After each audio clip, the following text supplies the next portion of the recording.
All right, guys, we're having a little studio difficulty. My apologies. This is Jonathan Alexander, Your News Arizona. And today we've got a special broadcast and going to be talking a lot about 9/11. We got Richard Gage. I'm going to introduce him later on in this show.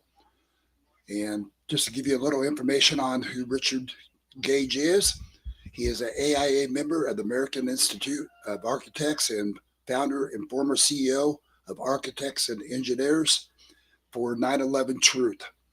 He now leads the charge for a new World Trade Center investigation, along with his courageous wife Gail at richardgage911.org. Sorry about that. Um, I've been live with Richard Gage in the past. We've had a documentary series that we did for 3 days straight, and we're going to be sharing those. We're going to be sharing those broadcasts with you guys now. Richard Gage will be coming on, like I said, later on today in the show, and he's going to be talking to you guys a little bit and let you know about tomorrow's broadcast with him live on my show as well. So again, sorry for the studio difficulty. We're having some issues and working with our hosting app on that issue as well. I just contacted them. So, anyways, appreciate your patience.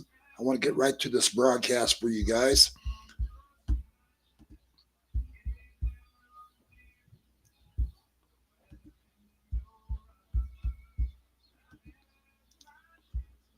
Okay.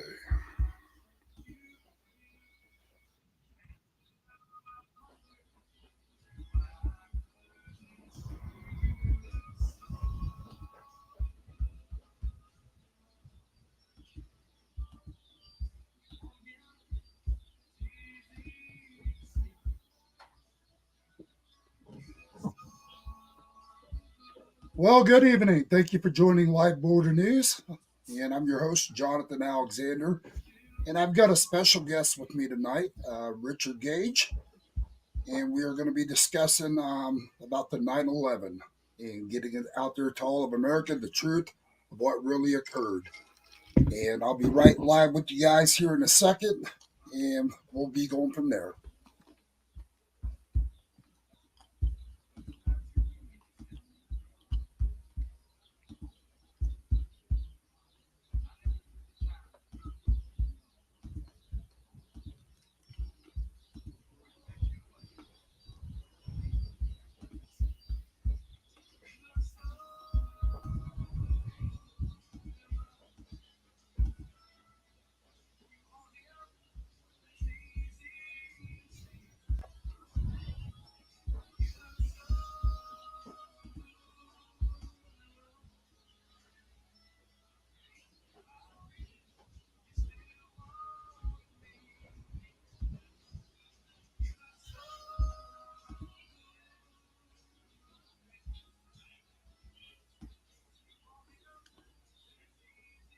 Former CEO of Architects and Engineers for 9/11 Truth. And now I'm with my wife for the last 2 years in our new organization, Richard Gage 911, and that's at richardgage911.org. We have expanded our mission to move beyond just the truth about 9/11, especially when the scam of COVID hit, and we are exposing that left and right, the parallels between 9/11 and COVID, and now getting into the parallels between 9/11 and Gaza. We just don't stop coming out with the truth that the mainstream media completely avoids, denies, and censors. So I'd like for you to really go into depth tonight. Everything that you guys have studied on so far and in your research that you have gotten accomplished. Well, you bet. Let's do it. Are you ready to rock and roll, John? I am ready to rock and roll. All right. Click that button and we'll put the screen up there and I'll show you what we've been up to, because we don't want your audience to be the last to know. And I know you have given a number of these truths out. over the time you've been on the air. But still, if people will share this information, we don't want them to be the last to know either, because there are indeed three skyscrapers that were taken down on 9/11. Most people don't even know about the third skyscraper. Most architects know nothing about the third worst structural failure in modern history. And that is a crime. It's actually a crime committed in part by the American Institute of Architects, of which I'm one of 90,000 members, who never received not even a single bulletin on this incredible structural failure on 9/11 of this 47-story skyscraper. It was not hit by an airplane, and yet it also went down. It was the tallest building in most of our states, John, and yet it due in part because of the Twin Towers, which were easily the tallest buildings in the world at the time of this collapse on 9/11. But still, Building 7 is a mammoth building. Each floor is an acre in size, and there's 47 of them. It's about a football field in length away from the North Tower. And I'm getting a lot of background noise. I don't know if you want to mute while we're doing this. That would be helpful. Yes, sir. Okay. And then just come on back on if you have anything to ask or say. So what happened to Building 7? Here it is standing just fine when the Twin Towers went down, and it survived just fine. A few of the steel beams and columns that came out of the North Tower actually struck the building, but this was not a significant factor in this building's collapse, according to NIST, who's the National Institute of Standards and Technology, who was tasked by Congress to explain these collapses to the American people. Well, let's look at the collapse. This happens at 5:20 in the afternoon. And again, no plane hit this building. Here's what happens. The east penthouse drops first on the upper left, and then after 6 seconds, the entire building drops straight down uniformly, symmetrically into its own footprint in under 7 seconds. Now, have you seen anything like this before? Many of us have, of course, right? The old hotels in Las Vegas look exactly like this when they bring them down with controlled demolition, which is why so many people had such questions. And those questions were addressed finally 7 years later. The attempt to address these questions by NIST, in this case, Sham Sunder, the project leader of the NIST report, who says this about their claimed cause of this building's structural failure. What we found was that uncontrolled building fires caused an extraordinary event. The collapse of World Trade Center 7 was primarily due to fire. Fires. Okay, so fires brought that building down in that manner. Let's look at those fires. Here they are. They're few, they're small, and they're scattered. I mean, these are the worst fires that we have photographic or video evidence of in the building. And as you can see, they are asymmetrical. They're not small. These are fires in skyscrapers. In fact, none of these skyscrapers were brought down by these much larger, much hotter, and much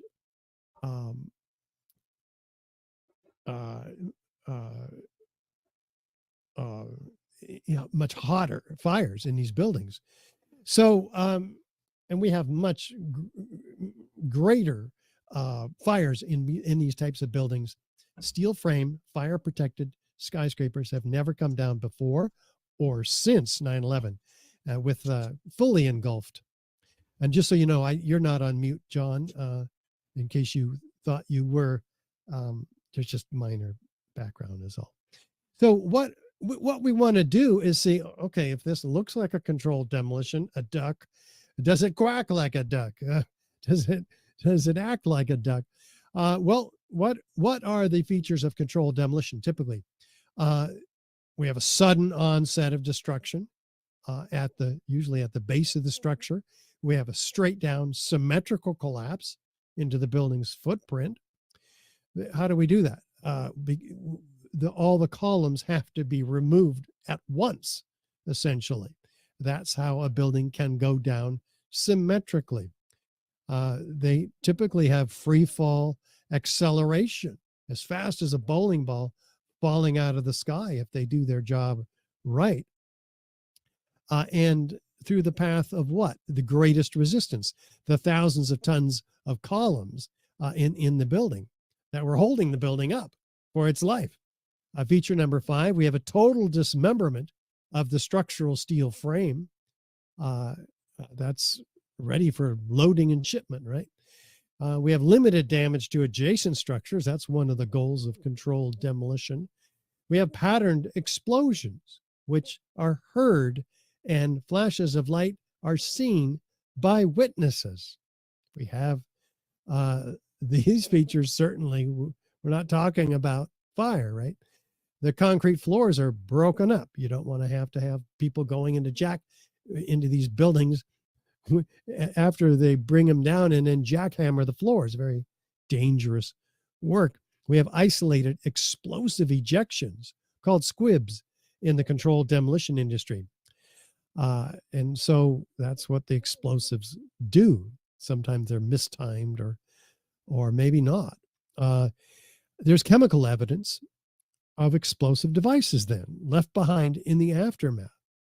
So if you have these features, you know you have direct evidence of destruction with explosives.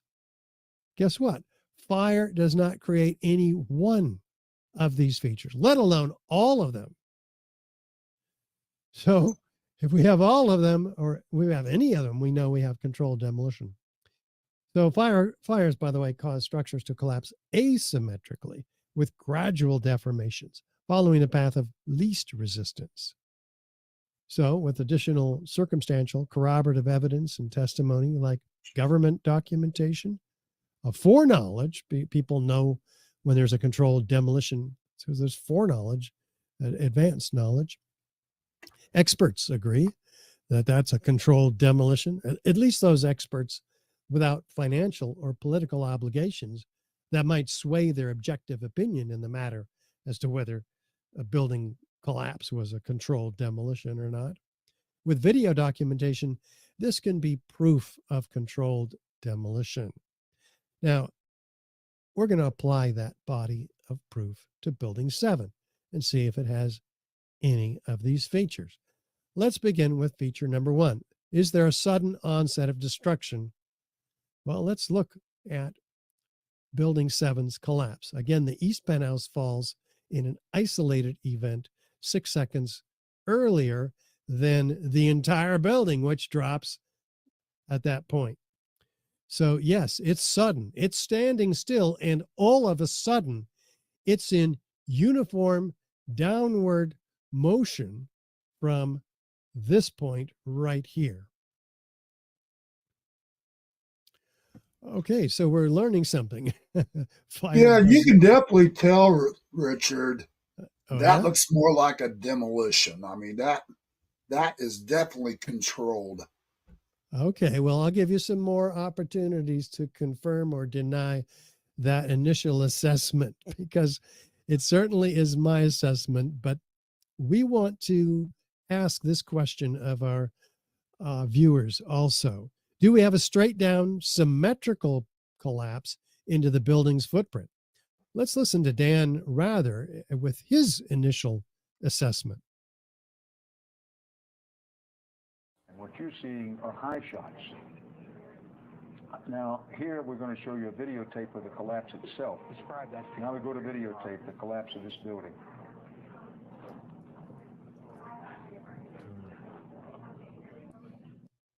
Oops, that was me.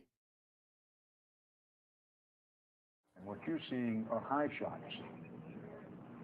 Now, here we're going to show you a videotape of the collapse itself. Describe that. Now we go to videotape, the collapse of this building.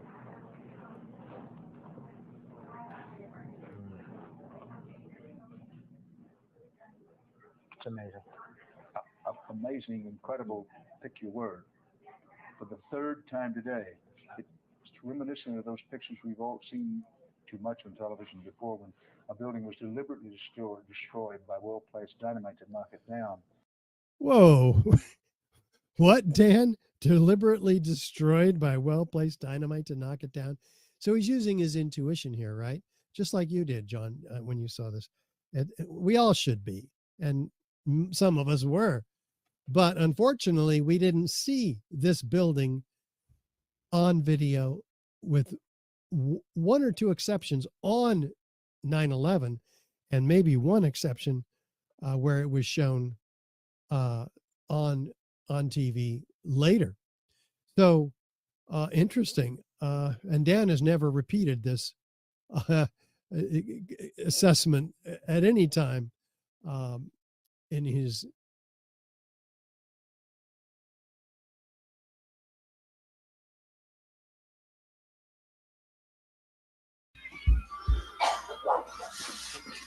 First of all, I'd like to clarify with you guys a little bit about Richard and exactly who he is. I know I've introduced him a little bit there.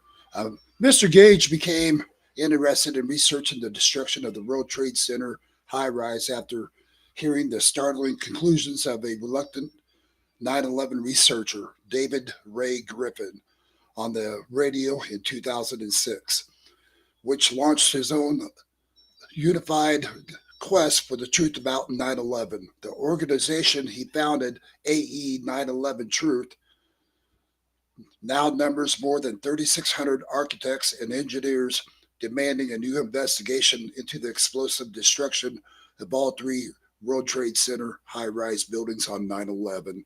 So he is definitely more than qualified for what he's doing. He has done a lot of this kind of work on these buildings himself. He's a great architect. So I want to make that clear to you guys. What you're seeing is just not a bunch of speculation. This group of researchers have done their homework about 9/11. They researched the destruction of the buildings, and that's every one of the buildings. And that's why Richard is coming on the show today. He's going to announce what we're going to be broadcasting a little bit tomorrow. So there's some new development and things happening. And we're talking, the event from 2001, folks. And, something to keep in mind is nobody's above the law. And sometimes it could take 20 some years to get all the evidence together before people will start to listen. And this entire group of architects, like I said, they did their homework. They know exactly what took place, and the truth is starting to come out to all of America. And it's going to be big. So just stay tuned for more.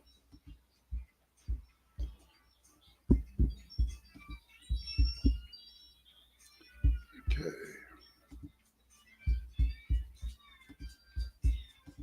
And use after 9/11. So it's just like it got swept under the rug.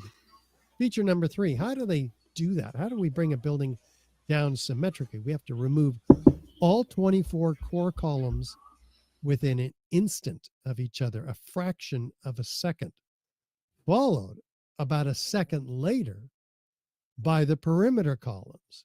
Any deviation in that pattern, such as column 79 going down first in an initiation of collapse, is claimed by NIST, which we'll get to. So that building will begin to fall over, of course. It's like if you get kicked in the knee, you're going to fall over to that side. Well, do these fires have that level of precision to bring all those columns down at once? No, they're asymmetrical fires. How are they going to bring the building down symmetrically? How are they going to bring it down at all, given that there is absolutely no history of the destruction of a steel frame fireproof skyscraper ever? Feature number 4, how fast is the building coming down? Well, fortunately, physicists have clocked it. Here's David Chandler, physics teacher. Just by watching it, anybody can see that Building 7 fell close to free fall. To measure it, I used software to track the corner of the building and compute a graph of downward velocity as a function of time. The graph had a long, straight section indicating constant acceleration. Measuring the slope, I found the acceleration to be within 1% of the acceleration of gravity for the first 2.5 seconds. In other words, the building fell through its own structure with zero resistance. Zero resistance. This is pretty interesting. This building had 40,000 tons of structural steel in its structural system, and that is intended to keep it from going anywhere. And this is telling us that the building below it ceased to exist for the first few seconds of the collapse of the building. Well, things in physics just don't cease to exist and cease to resist the forces that are on them. The building didn't disappear so the building can fall for 100 feet at free fall speed. That's impossible. That's a violation of the fundamental law of physics that says that for every action, there's an equal and opposite reaction. Okay, well, NIST finally admits, 7 years later, they were forced to admit that the building did indeed come down at free fall after denying it for 7 years, saying that, well, if it came down at free fall, that would mean there'd be no structure there. Agreed. But what happened to the structure now that you admit that it did come down at free fall for at least a third of its 7-second fall? They don't tell us this. The obvious implication of free fall is that the structure disappeared suddenly. Well, if that happened, what would do that? Do we have sounds of explosions heard by witnesses? What, John? I said exactly. Yeah, Unbelievable. that's a key question, right? Well, let's listen to the official narrative and see what they claim about such explosions or explosives. We did not find any evidence that explosives were used in the collapse of Building 7. We ran down detailed computer simulations of blast scenarios. This size blast would have produced an incredibly loud sound that was not recorded on videos of the collapse nor reported by witnesses. No? Why don't we just take a look at listen to a few of them and see if that's true or not. Here's Daryl, a medical student, on hand that evening, interviewed by New York's 1010 Winds Radio. We were watching the building actually because it was on fire. The bottom floors of the building were on fire, and we heard this sound that sounded like a clap of thunder.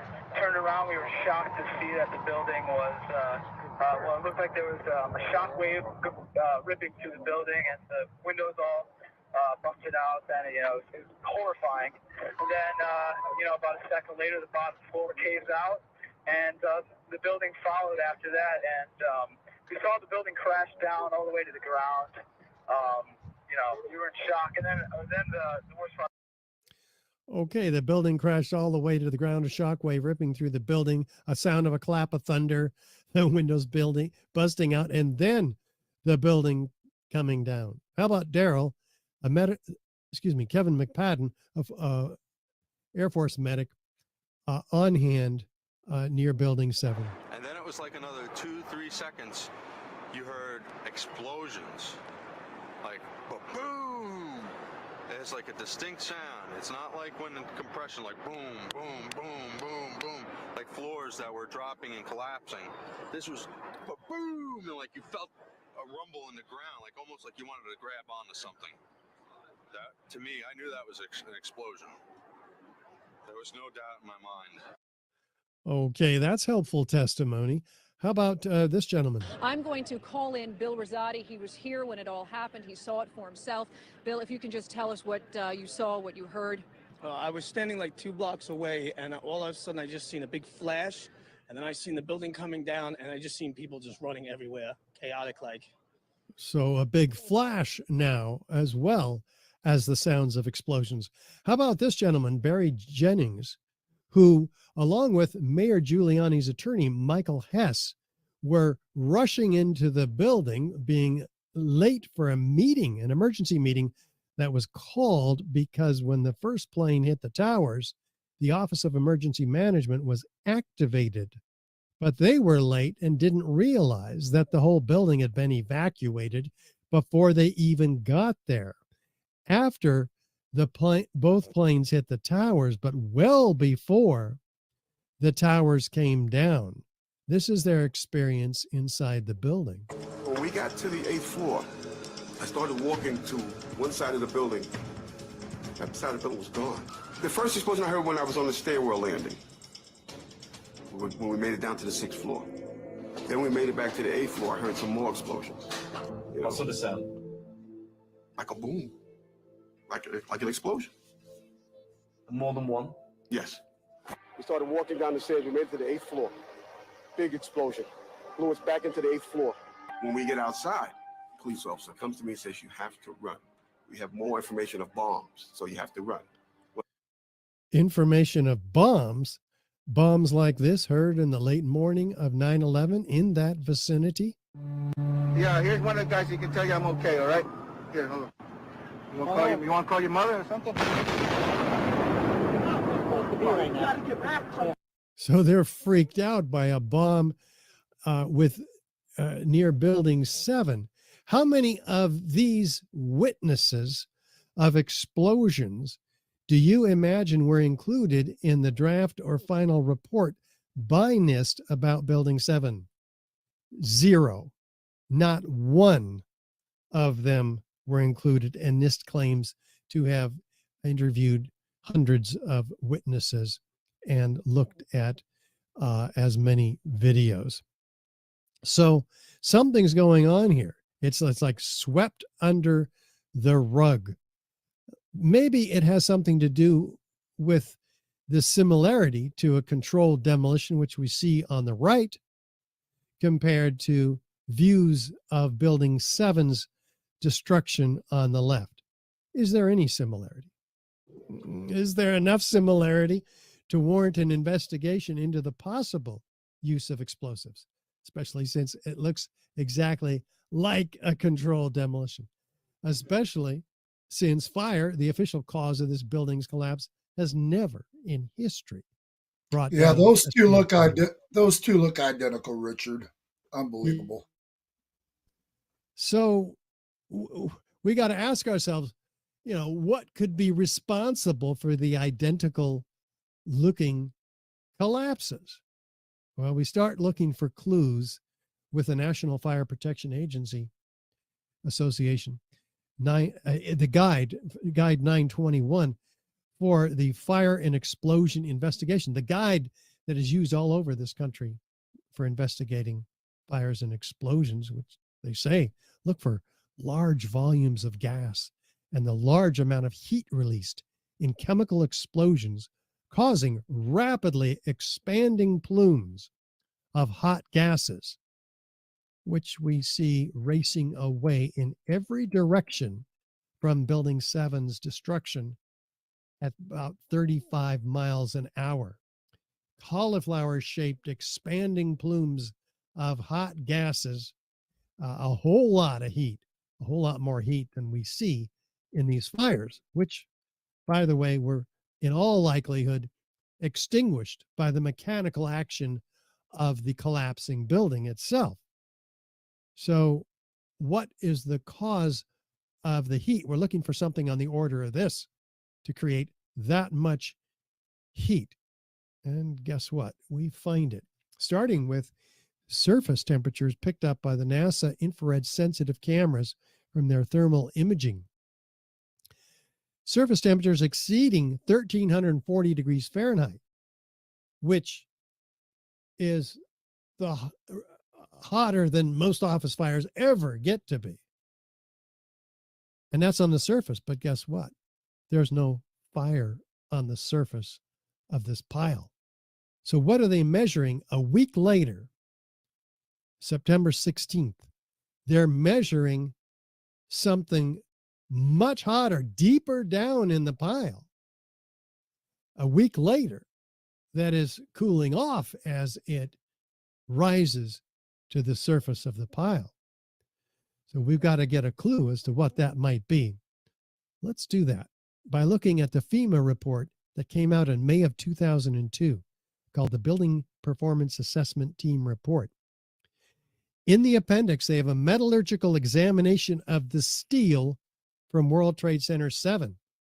Never before observed eutectic reactions, they say, causing intergranular melting, capable of turning a solid steel girder into Swiss cheese. What? Like this piece of steel removed from the end of a beam from World Trade Center 7. Whoa. Rapid oxidation and sulfidation. They're freaked out. They don't know where this stuff comes from. Liquid iron. That's molten iron. Iron doesn't melt until 2,800 degrees Fahrenheit. And where did the iron come from? We haven't used iron, elemental iron we're talking about, in our skyscrapers for 100 years. We use steel alloys. This is not that. This is molten iron. Sulfur formed during this hot corrosion attack on the steel. This is perhaps the greatest mystery uncovered in the investigation, says the New York Times. But this information was completely eradicated from the final report that NIST produced many years later in 2008. The entire metallurgical examination was stricken from the record. This is extremely valuable information that could lead us to what happened in this building. But NIST claims, gosh, we couldn't test any steel from Building 7. No steel was recovered. Again and again and again, no steel recovered. No structural elements have been positively identified. No metallography could be carried out because no steel was recovered. And yet, here is the co-project leader of the NIST report, John Gross, on the pile, identifying the very beam that from World Trade Center 7, from which that coupon is what they call it, was cut and given to FEMA for testing. So, I mean, the evidence is very clear. His shadow is all over it. Unbelievable. But he completely denies it. And yet the author of that metallurgical examination, one of them, Johnathon Barnett, fire protection engineer, says, steel members in the debris pile appear to have been partly evaporated in extraordinarily high temperatures. Unbelievable. You know what the temperature is to evaporate steel, John? 4,000 degrees. Unreal. The fires are they're certainly less than a quarter of those temperatures. What can evaporate steel? We're going to find out. The structural engineer given access through a National Science Foundation grant from UC Berkeley, Abulhassan Astani Azal, says, I saw melting of girders at the World Trade Center. I saw melting of girders in World Trade Center. Well, wait a minute. If he saw and identified and studied melted girders like this one from Building 7, then isn't that clear evidence of temperatures far in excess of what could possibly have been the fire temperatures in this building? Yeah. But he also, and easily the largest and most perplexing structural failures in history, we have 400 truckloads a day filled with the steel from the World Trade Center and shipped to China for recycling. This is the destruction of evidence and a crime scene. Highly illegal practice. This is before investigators. That's definitely getting rid of the evidence. That's unbelievable. Oh, yeah. This is before they could do a proper forensic investigation. This is starting just 2 weeks after 9/11. This steel was being shipped away. what do the experts say? Well, here's one of them, one of the top forensic structural engineers in the country, Professor Leroy Halsey, which studied the University of Alaska Fairbanks, studied this building for 4 years, and putting it through a dual layered control finite element analysis, dual layered because we have SAP 2000 and the other software program to see if they'd get different results or the same results. They got the same results because they were asking themselves, no other tall steel frame building had ever collapsed due to fire. This really needs to be looked at independently from NIST. We have to ensure that for the public safety that the failure mechanism for the structure be understood. So there's what they do is they examine the fire loads. They put the fire in the building in the computer. They want to rule out scenarios that would not cause the collapse and identify the types of failures and locations that could have contributed to the observed collapse. They use the same input data that was available to them from NIST. Some of it was not. The methodology is 3 approaches. Simulate the local structural response to the fire loading on these floors 13 and below, because that's where NIST found that the initiation of collapse had begun. 2, examine the NIST's initiation collapse. And 3, simulate numerous failure scenarios to identify what could have caused the collapse. So they model all of these beams and elements and columns and connecting elements into the first AutoCAD and then into these other 2 programs. And they do a finite element analysis, which gives you very, very detailed response to what the structure is actually going to be doing. They found in the process that NIST had completely omitted some key structural elements like shear studs, for instance, tying these long span beams into this girder. NIST says they weren't there, but the shop drawings show that there's 30 shear studs. So the whole official theory is that these beams expanded in fires, causing this girder to be moved laterally off of its seat, causing floor 13 to fall onto floor 12 and so on for 9 floors, eventually allowing this column 79 to buckle. And when it did, there was a vertical collapse all the way up to the roof, and then a horizontal collapse across from east to west in this building. In order to get that to happen, they had to also ignore in their computer modeling, NIST ignored the stiffeners, which would kept their entire initiation of collapse from ever occurring, because what they say in plan view here is that there were no stiffeners. So this girder, where's my, here we are. The girder in plan view was moved laterally off of its seat on this column 79.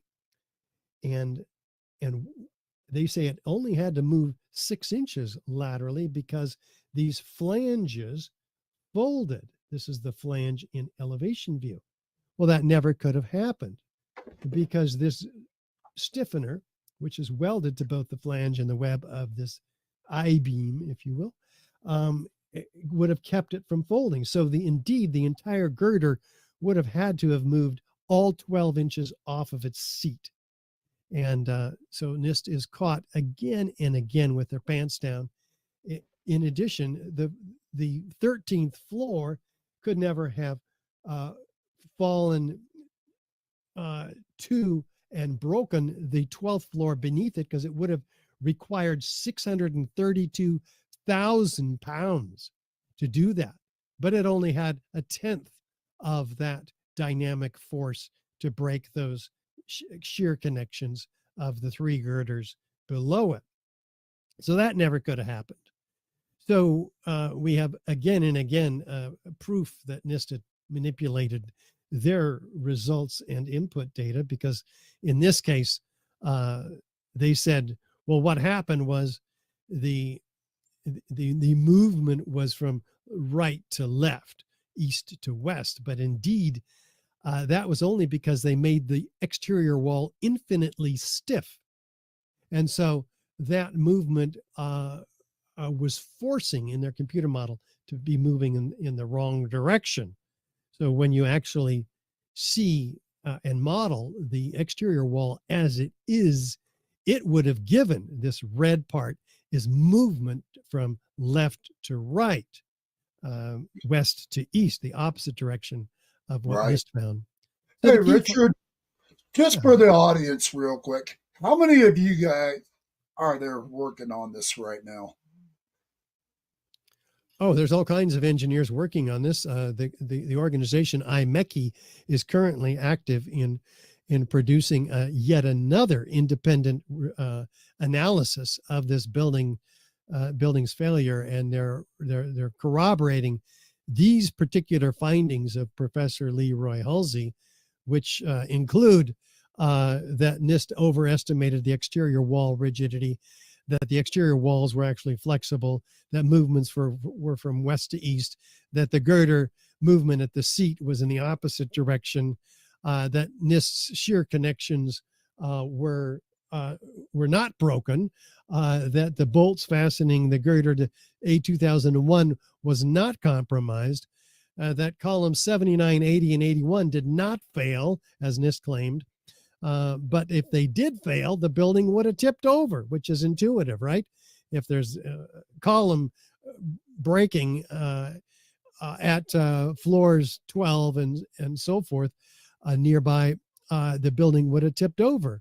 Well, this is what would have happened if NIST's scenario actually went into effect, columns 79, 80, and 81 failing. This is SAP 2000. And Abacus was the other software program that independently corroborated each other. What they concluded was that the collapse of Building 7 was a global failure, not a progressive collapse involving the sequential failure of columns. So this is the modeling that the University of Alaska performed based on the actual circumstances and based on what we saw in the actual video. It's much more representative, as I'll show you in a second. So fire did not cause the collapse of Building 7. These are the essential findings. Temperature was not hot enough to cause weakening of the steel framing. Thermal expansion did not result in the loss of support for the beams and girders. And Building 7 did not experience a progressive collapse, as claimed by NIST, but a global collapse caused by what? The near simultaneous failure of all of its columns. What can do that? Well, the University of Alaska doesn't speculate what can do that, but we've begun to see the truth already, just looking at the building itself and comparing it to controlled demolition, which removes its columns in synchronistically timed floor by floor in order to remove the vertical structure, key locations within the columns with explosives. In this case, what we have is evidence, as we'll see in a moment, for incendiaries. So the University of Alaska on the left, their model actually looks like the collapse in the video in the middle, whereas the NIST model on the right has several problems associated with it. One, we have the complete failure of the east side of the building with thousands of windows that would have broke and deformations of the exterior perimeter structural steel framing that we don't see at all in the video of the collapse. In addition, it begins to crumple like a beer can, which we don't see. In addition to that, they have to stop their model 2 seconds into the collapse, at which point it just stops. They don't want us to see it tipping over, apparently. So that's why we go to independent experts. And what we find also in the case of Building 7 is, like in a controlled demolition, we would look for foreknowledge of the destruction because we know it's coming down in advance. Well, these guys do, these mysterious construction workers, walking away from Building 7, hearing an explosion over their shoulder, looking back at the building, and then looking straight into the CNN camera and saying this. You hear that? Keep your eye on that building. It'll be coming down. Building is about to blow up. Move it back. All right, guys? Sorry. We are walking back. There's a building about to blow up. Flame, debris coming down. What? Did you hear that, John? The building is about to blow up, flame and debris coming down. How do they know? Yeah, that yeah, a you building, you can't miss those words. I mean, yeah, that was clear as day. oh my God. And it's like, well, wait a minute. The building has a few small scattered fires into it. No steel frame fire protected structure has ever collapsed due to a few small scattered fires or any amount of fire for that matter. And Hey, what Richard, yeah. has that guy ever been questioned for why he would make that comment? Has anybody ever interviewed him? The gentleman in that last video? Yeah, right there where he said the building's about to blow up. Has I don't anybody? know. I haven't seen an additional follow-up interview. I would like to. I don't know his name. I'd like to find a way to get his name and do some research. His name's Terry. This gentleman was followed up, and this is his follow-up. He is held about 6 blocks away, Kevin McPadden, former Air Force medic, from Building 7 because they were told that it was going to come down. The firefighters were told not to fight the fire in the building, as a matter of fact. We'll come back to them. But he's listening to a radio held in the hands of a Red Cross worker, of all things, and he hears this from that radio. At the last few seconds, he took his hand off, and you heard 3, 2, 1. What? 3, 2, 1. Do fires bring buildings down to countdowns? That one ended early. Let me see. Oh yeah, 3, 2, 1, and then we heard the rest of his testimony, which was, I knew that was an explosion. Ba-boom. At the last few seconds, he took his hand off, and you heard 3, 2, 1. So no, fires don't bring buildings down to countdowns. What does? We'll get to that. But we also hear from the BBC this reporting. Now, more on the latest building collapse in New York. You might have heard a few moments ago, I was talking about the Salomon Brothers building collapsing. And indeed it has. Apparently that's only a few hundred yards away from where the World Trade Center towers were. And it seems that this was not a result of a new attack. It was because the building had been weakened during this morning's attacks. We'll probably find out more now about that from our correspondent, Jane Stanley. Jane, what more can you tell us about the Salomon Brothers building and its collapse? Well, only really what you already know. Details are very, very sketchy. Sketchy indeed. The building hadn't even collapsed, and it doesn't collapse for another 23 minutes. What's going on here? Did they get the script too early? This happens with pre-planned false flag operations like this, which are designed to manipulate people in order to achieve an outcome, which we'll get to later. So Well, we from have, what I can see there, Richard, these people were a dead giveaway of what occurred. I mean, that's pretty obvious. it seems so to me too, John. And Yeah. I would like to, let's do a poll for those of you who are listening to this. Do you think we need a new investigation of this building's collapse based on the evidence for explosive controlled demolition?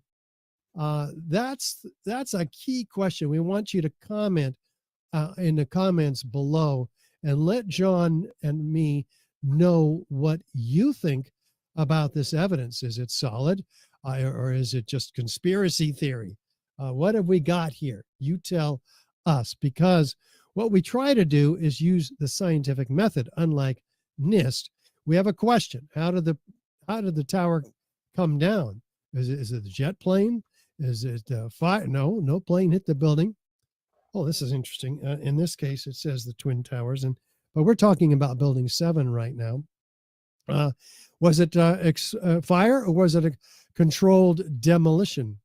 What we do in the scientific method, and what we've tried to do here, is perform research, make observations, construct a hypothesis, make predictions, test those predictions with experiments, analyze the results, draw conclusions. And if the hypothesis is not corroborated, like we found today, we go back and we perform a new set of experiments with a new hypothesis and try to corroborate that. Well, that's what we've done today. And what we found is that we have 10 key characteristic features of controlled demolition, and not one of which can be accounted for by fire. We found that this is direct evidence of destruction with explosives, and with additional circumstantial corroborative evidence and eyewitness testimony, which we looked at, we find this to be proof of controlled demolition, a body of proof that has convinced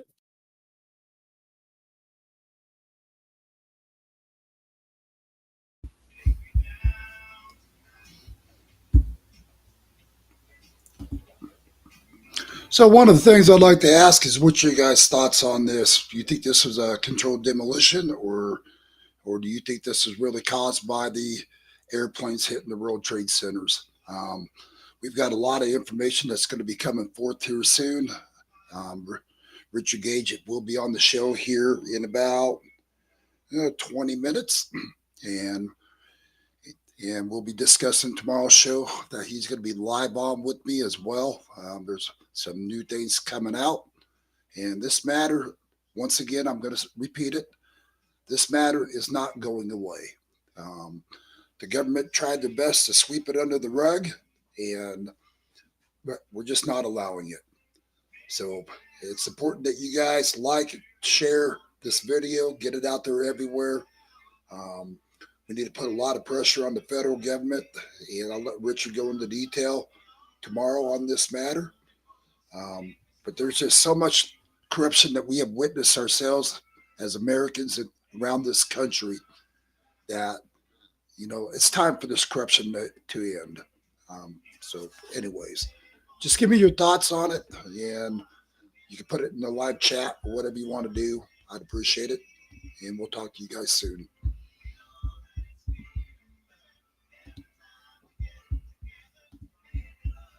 $3,600 architects and engineers to sign on to the public petition demanding a new investigation into the destruction of this third tower that went down on 9/11.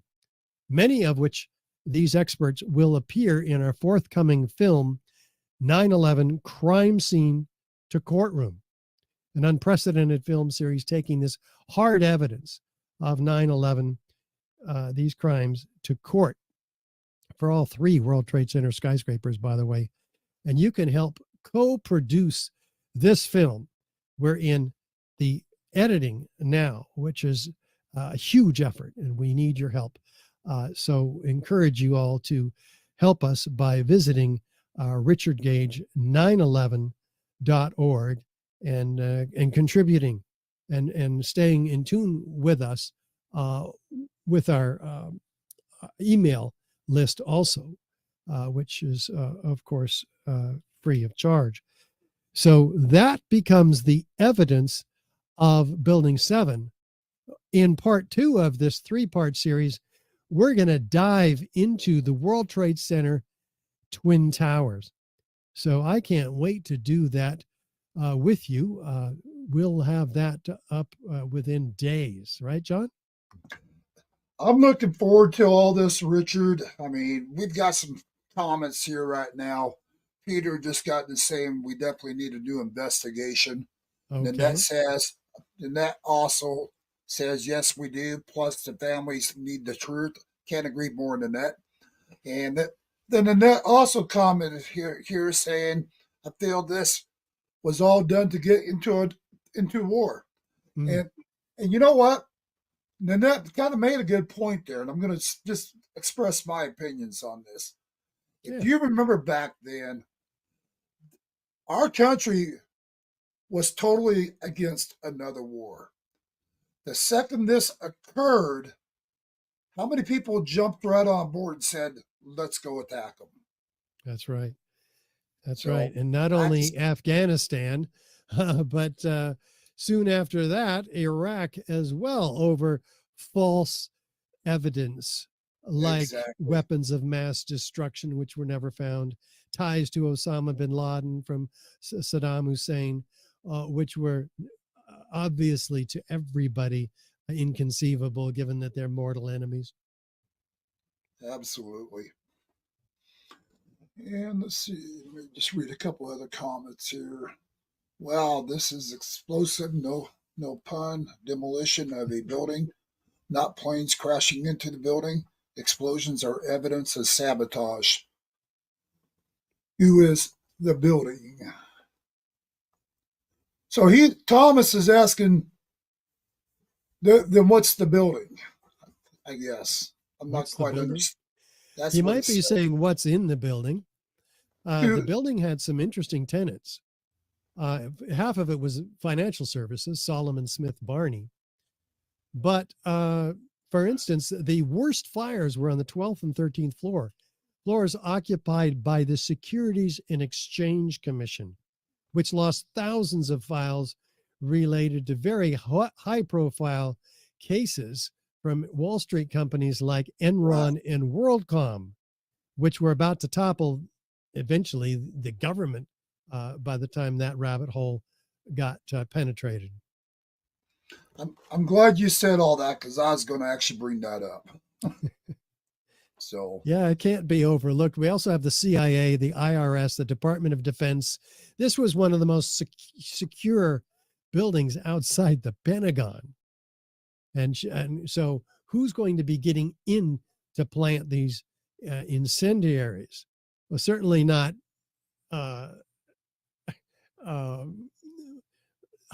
Muslim spies, right? It's just not going to happen. Yeah. Boy, you got some great stuff, Richard. And, I can't express enough how much I appreciate all the time you have dedicated to this, to get this truth out to America. I mean, the American people deserve to know what happened.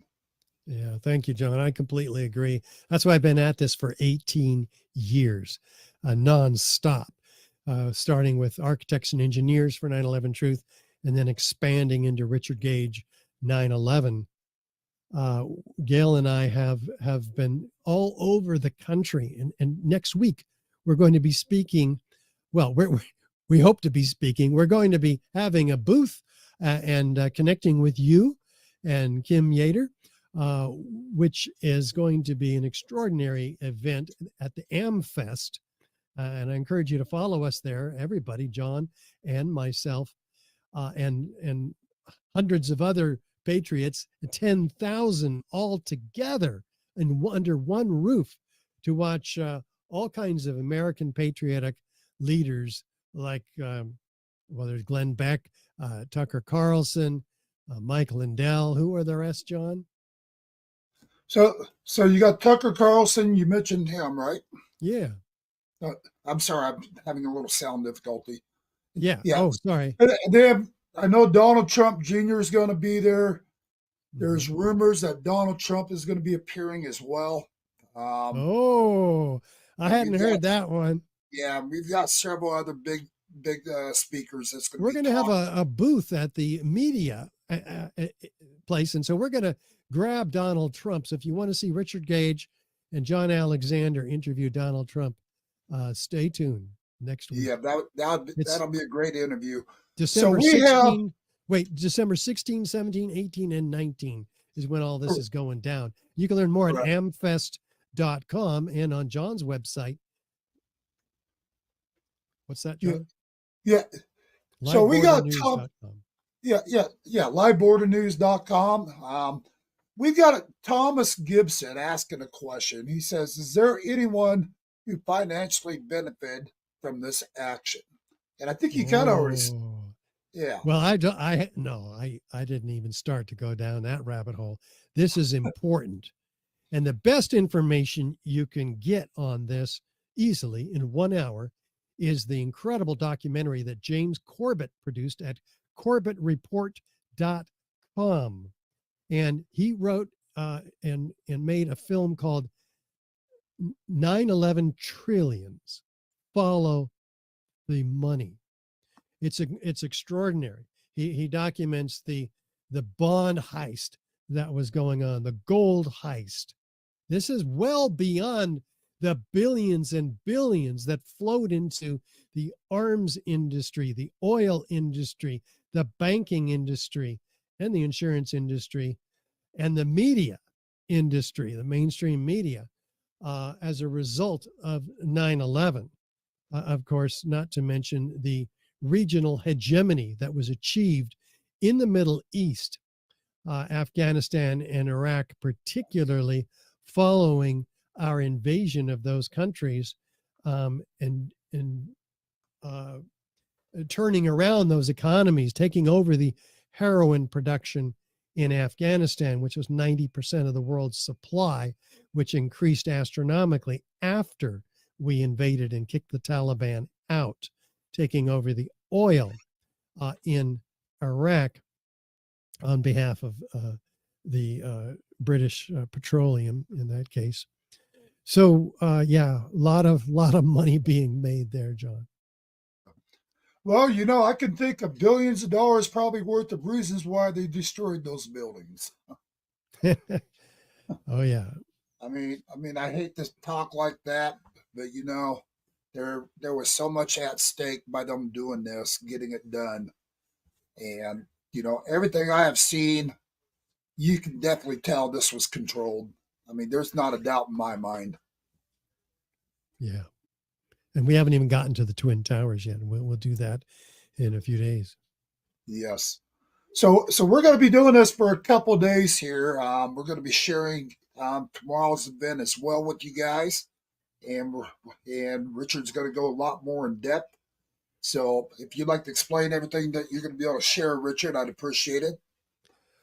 Oh, gosh. Yeah, I'll give you a preview. Do you have a few more minutes? Absolutely. I'll give you the quick preview of what's coming up here. I mean, you're going to be blown away by. Okay, go ahead and share that one, John. Because what we're going to do, I mean, just look at both towers collapsing here simultaneously, though they happened about 15 minutes apart. We have upward, outward arching streamers, a geometry of fireworks, freely flying structural steel sections weighing 4 and 8 tons ejected laterally out of the towers, landing 600 feet in every direction, destroying skyscrapers all around them, trailing thick white smoke clouds, which we'll get to the source of yet again, specifically for the Twin Towers. We find, as we follow the model of the features of controlled demolition, that we have all of these features, such as a sudden onset of destruction, and which we'll get into with no hesitation or impact upon meeting the cold, hard, intact steel. We have witnesses of explosions, and that's here.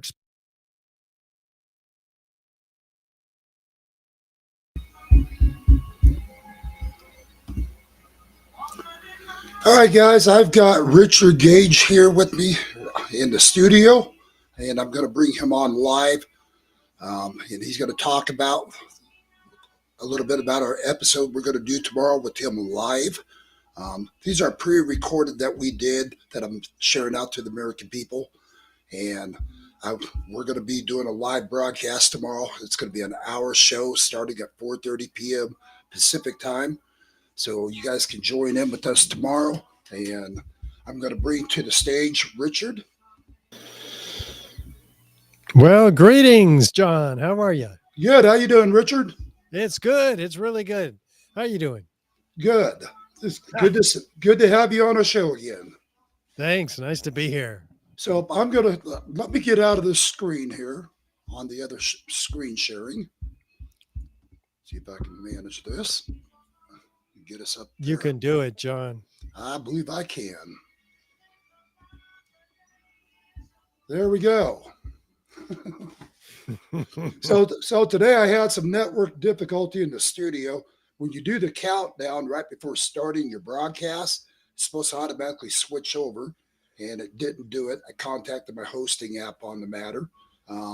But either way, I had to start a new broadcast just to get this out there to everybody. But anyways, for those of you guys that don't know who Richard is, I'm going to introduce him here. Richard Gage became interested in researching. Well, first of all, I want to say, please welcome San Francisco Bay Area architect Richard Gage, AIA, member of the American Institute of Architects and founder and former CEO of Architects and Engineers for 9/11 Truth. He now leads the charge for a new World Trade Center investigation, along with his courageous wife, Gail, at richardgage911.org. If you guys haven't had a chance to check that out, check it out. Richard has done some outstanding work. And you know, Richard, I'm glad to hear that you guys have not let this matter go. Thank you. We've held on to it for 20 years now. I started the Architects and Engineers for 9/11 Truth with one architect, and then we added 14 with the group that thought at first they were very skeptical about what I was talking about, having just heard David Ray Griffin at the Grand Lake Theater in 2006. And I was shocked to hear what was going on there, John. He was talking about the ends of the beams dripping with molten metal. He's talking about a third tower that came down on 9/11. I mean, I'm an architect. I would have known if a third tower came down. But certainly most architects and engineers know nothing about it. And that's why we go all around the country talking to them at our evidence booth, at conventions. And they're shocked. They look at the video of the building going down. They go, "Oh, that's a controlled demolition." We go, "You're right. Did you know when that happened?" "No, it happened on 9/11." They go, "Well, what do you mean 9/11? That's not one of the Twin Towers." "Nope." And then we tell them about the third tower that came down. And then they're more open to hearing about the evidence of the Twin Towers, which you've been playing on your platform there. Absolutely right. Richard, you're going to be on my show tomorrow. We're going to do an hour broadcast show tomorrow. You want to tell my viewing audience a little bit about what we're going to discuss tomorrow? Yeah. In fact, I'll show you from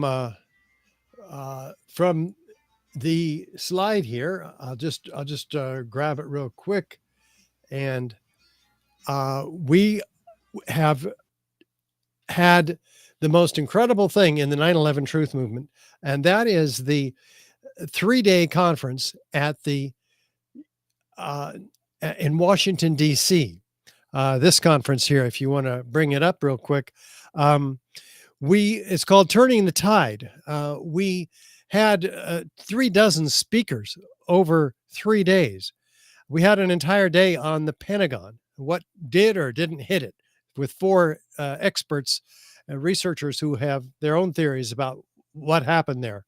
And of greater note is the appearance of Senator Ron Johnson at a 9/11 Truth conference. So this is the first time in the history of the 9/11 Truth movement we've ever had any attention from a senator or congressman. I mean, well, other than Cynthia McKinney a long time ago. And now, not only did he come and speak to us, but he said, "I've got a platform," because he's the chair of the permanent subcommittee on Senate investigations. And he's going to do it. We're working with him. We met with him 10 of us in his office, and we're continuing to work with the staff now to develop a comprehensive compilation of all of the best evidence in 9/11, particularly the World Trade Center evidence that you're hearing on John's platform here. And so he's having us put it all together in one place. We're kind of all over the place now in the 9/11 Truth Movement, but one comprehensive document, thousands of pages ultimately. But you're hearing the essence, the core of it on John's platform with these 3 different episodes that we recorded and that we're playing live right now. So it's pretty exciting to have attention from a sitting senator. And we'll be including in this compilation the latest of the series, which is 9/11 Crime Scene to Courtroom. And that is an incredible opportunity for the grand jury to see this evidence, because if you want to put that back up, did I unshare it? I'll share it again. Here we have 9/11 Crime Scene to Courtroom, the 12 episode series. We've created 4 of them already. You can see them at 911c2c.org. It's a compilation of the best evidence in a boardroom presented to a virtual grand jury for the eventual viewing by a real grand jury. And we're exhausting all kinds of means to make sure that actually happens. And we have ways of doing that. But Mick Harrison of the Lawyers Committee for 9/11 Inquiry and I are in the boardroom presenting this evidence along with our experts, high-rise architects, structural engineers, metallurgists, chemists, physicists, controlled demolition experts, all laying out this evidence for them in this series. Again, you can see it at 911c2c.org. And we're going to be playing this series on John's new platform, Your News Arizona. Okay. Sorry about that. I had my mic mute for you. No problem. But anyways, you have come so far in this fight, trying to get this all exposed out. And I highly respect everything you have done. I've been following you for years, and I'm honored to call you my friend. And I'll tell you what, I'll be right in this fight, right beside you every step of the way. All right, John, we're going to make a hell of a team. Yeah, we're definitely going to get this exposed out there to the American people. And we're going to also have this on Q Broadcast. And Richard's going to be on my Q Broadcast channel. So if you guys haven't signed up for Q Broadcast yet, for $59.99 a month, you get unlimited television with everything for that price. And we're going to start broadcasting a lot of Richard's stuff right on our Q Broadcast television station. That's exciting. Sorry, I'm kind of congested today, Richard. No problem. We're gonna do it. I think the 25th anniversary is the anniversary, because we'll have all of this compilation done. We'll be in Senate hearings by then, I anticipate. And it's going to be a heck of a 25th anniversary for 9/11. We're going to blow it wide open with support from the firefighters, with support from the 9/11 family members, whom we are doing this for and have been for 24 years now. Richard, did I misunderstand you? Did you not say Tucker Carlson has covered some of this as well? Oh, yeah. Tucker Carlson had a 5-part mini series. He just released the part 5 yesterday. And the 4th part dealt specifically with much of the evidence that you've seen here on John's platform, Your News Arizona.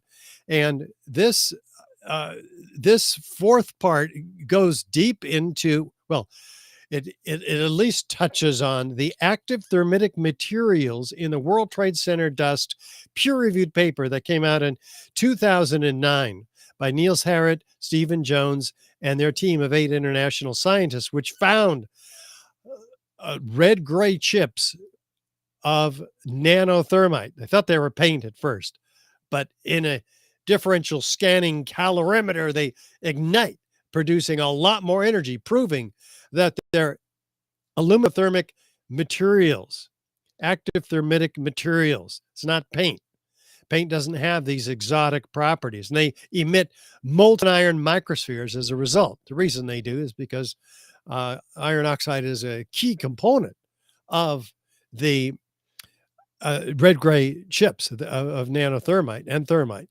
And so they've proven this 6 ways from Sunday, and Tucker Carlson had this paper up on his website. He also had the paper produced, peer-reviewed paper, the study that the University of Alaska had done. And they spent 4 years studying the collapse of Building 7. And they found that no, fire did not bring this building down, which is the official story, according to NIST, the National Institute of Standards and Technology, who was tasked by Congress to explain all 3 collapses to the American people. So it wasn't fire. They found that, gosh, if column 79 in the northeast corner would have failed, the building would have tipped over, which is what we would expect intuitively. Right. It also wouldn't have come down at free fall acceleration for at least a third of its 7-second fall. And so it wouldn't have come down symmetrically. So we've proven 6 ways from Sunday that this is a controlled demolition, and the active thermitic materials in the World Trade Center dust paper proves how that happened. And we do more of that in the film series I talked about, 9/11 Crime Scene to Courtroom, which you can get to also right here, richardgage911.org. Well, Richard, I'm looking forward to having you on our show tomorrow. It's an honor having you on today, and looking forward to getting this out there to the American people. And thank you, John. The honor is mine. Yeah, definitely looking forward to having you live on Q Broadcast with me as well. And you'll be right there on my news channel, and we're going to focus on getting this out to all of America. So God bless you and your family for all the hard work and dedication that you guys have put into this. And I thank you so much for never giving up on this. Oh, and I never will. Thanks, John. And I know you never will either. Absolutely not. All right. All right, my friend. We'll see you tomorrow at 4:30 p.m. Pacific time. Looking forward to having you on our show. We'll be there. All right. God bless you. God bless.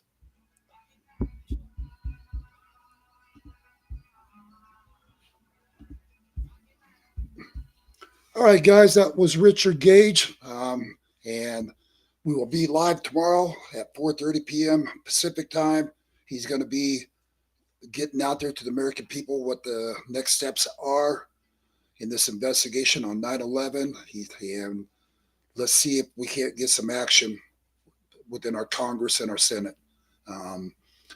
This matter cannot be just ignored.